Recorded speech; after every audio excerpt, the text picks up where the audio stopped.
샬롬, 한 주간 동안 수고 많으셨습니다. 오늘 주님의 말씀으로 귀한 쉼을 누리시기를 바랍니다.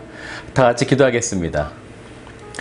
참 좋으신 아버지 하나님 감사드립니다. 한 주간의 우리의 모든 삶을 주님의 뜻 가운데 이끌어 주시고 오늘 또한 말씀 앞에 우리가 설 수 있도록 인도하여 주셔서 감사드립니다.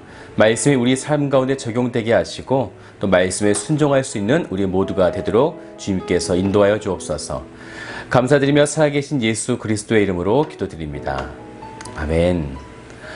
네, 이 시간 함께 같이 보신 말씀은 마태복음 21장 1절부터 11절까지의 말씀 되겠습니다. 그들이 예루살렘에 가까이 가서 감난산 벳바게에 이르렀을 때에 예수께서 두 제자를 보내시며 이르시되 너희는 맞은편 마을로 가라. 그리하면 곧 매인 나귀와 나귀 새끼가 함께 있는 것을 보리니 풀어 내게로 끌고 오라. 만일 누가 무슨 말을 하거든 주가 쓰시겠다 하라. 그리하면 즉시 보내리라 하시니 이는 선지자를 통하여 하신 말씀을 이루려 하심이라. 일렀을 때 시온 딸에게 이르기를 내 왕이 내게 임하나니 그는 겸손하여 나귀 곧 멍에 매는 짐승의 새끼를 탔도다 하라 하였느니라. 제자들이 가서 예수께서 명하신 대로 하여 나귀와 나귀 새끼를 끌고 와서 자기들의 겉옷을 그 위에 얹음에 예수께서 그 위에 타시니 무리의 대다수는 그들의 겉옷을 길에 펴고 다른 이들은 나뭇가지를 베어 길에 펴고 앞에서 가고 뒤에서 따르는 무리가 소리 높여 이르되 호산나 다윗의 자손이여 찬송하리로다. 주의 이름으로 오시는 이여 가장 높은 곳에서 호산나 하더라. 예수께서 예루살렘에 들어가시니 온 성이 소동하여 이르되 이는 누구냐 하거늘 무리가 이르되 갈릴리 나사렛에서 나온 선지자 예수라 하니라. 믿음은 초점이 참 중요하지요. 신앙생활의 연수도 참 중요하지만 얼마나 우리가 바르게 믿느냐가 더 중요합니다.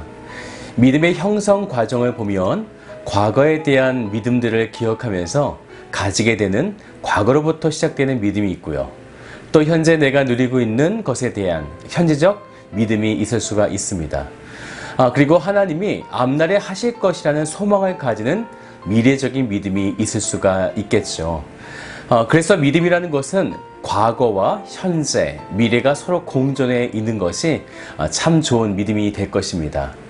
물론 무엇이 더 나은 믿음이다라고 정의할 수는 없겠지만 이 세 개의 믿음이 우리 삶 가운데 잘 나타나는 것이 가장 중요합니다.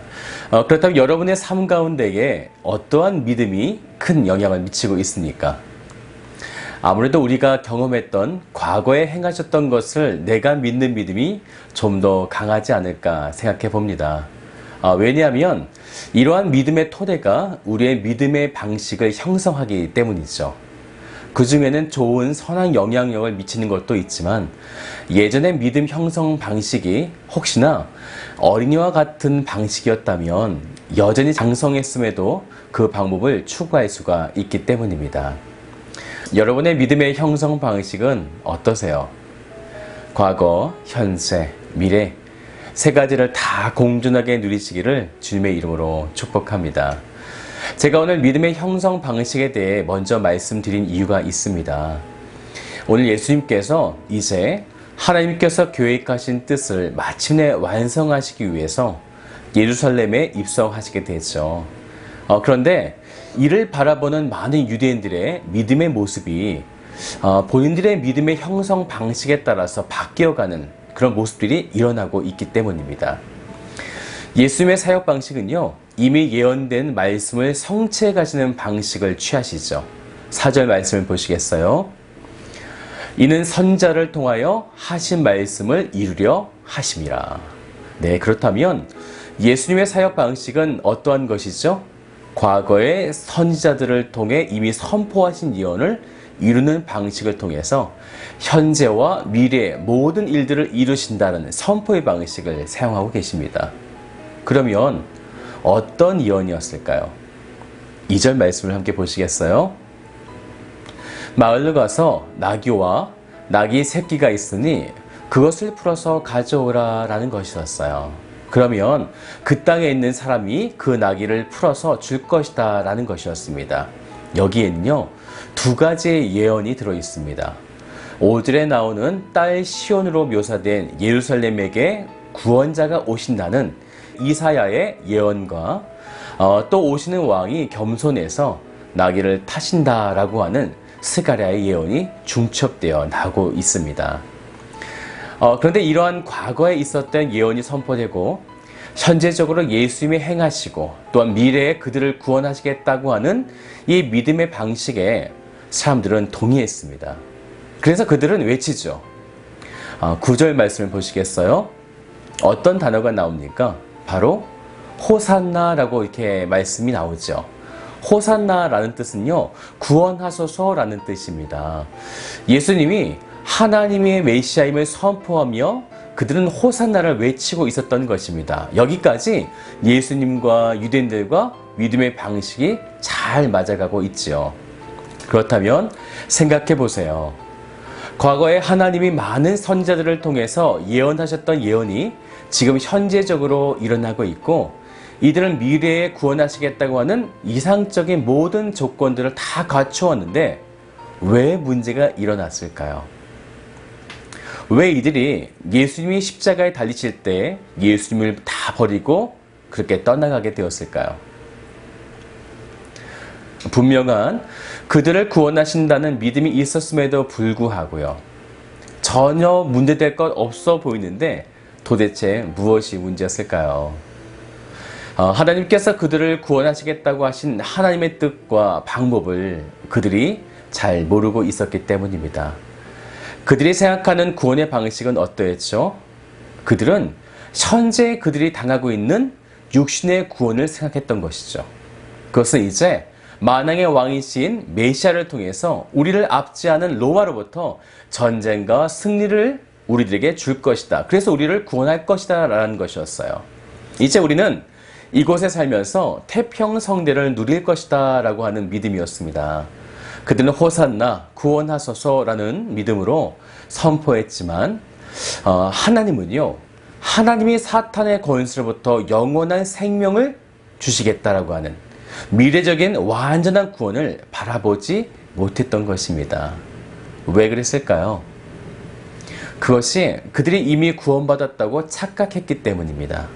자신들은 아브라함의 자손이고 할례를 받았고 613개의 율법을 가지고 있었기 때문에 이미 구원받았다고 그들은 그렇게 생각을 했었죠. 그래서 하나님의 호산나, 구원하소서의 말씀은 바로 현재 주어진 삶에서만 일어나는 구원으로 그들이 바라보았다는 것입니다. 지금 잘 보세요. 그렇게 크게 달라 보이지 않습니다. 비슷해 보이죠. 과거로부터 주어진 예언을 믿고 미래에 우리를 구원하신다는 이 믿음을 가지고 현재적으로 믿음을 지켜내는 다 맞는 것 같습니다.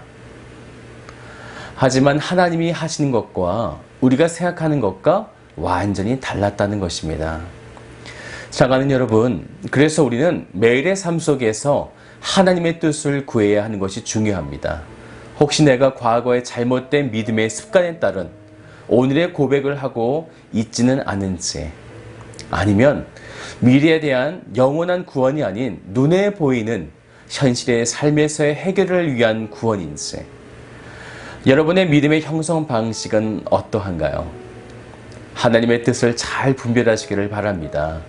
비슷해 보이지만 완전히 다른 것입니다. 하나님을 바른 신앙으로 믿으시기를 주님의 이름으로 축복드립니다. 다 같이 기도하겠습니다. 참 좋으신 아버지 하나님, 감사드립니다. 우리가 하나님을 바라볼 때에 바른 신앙, 바른 초점을 가지기를 원합니다. 비슷해 보이는 99%의 그 믿음이 아닌 100%의 하나님을 온전히 바라보는 바른 신앙을 가질 수 있도록 주님께서 우리를 붙들어 주시옵소서. 이 하루 동안에 하나님과 친밀하게 교제하는 우리 모두가 되도록 인도하여 주옵소서. 감사드리며 살아계신 예수 그리스도의 이름으로 기도드립니다. 아멘.